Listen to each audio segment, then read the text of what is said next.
A lot of negativity is going to be highlighted. Negativity sells, और इसीलिए this is not the time to manage your portfolio. जो portfolios आपके बने हुए हैं, जो फंड के पोर्टफोलियोज है, स्टॉक के पोर्टफोलियोज है, वो आपको मेंटेन करने हैं. पोर्टफोलियो मैनेजमेंट का ये समय नहीं है, ये आपके बिहेवियर मैनेजमेंट का समय है.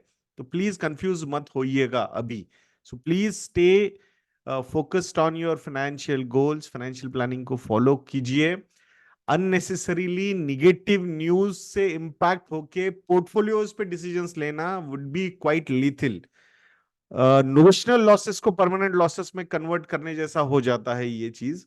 तो बिल्कुल not acting is the best reaction currently in these markets. Remember, we have seen fantastic years in last 1-3 years. तो वहां इरेशनल रिटर्न्स भी आए थे, डिस्प्रोपोर्शनेटली हाई रिटर्न्स भी आए थे, and that's how markets are correcting themselves. So please just follow your financial planning.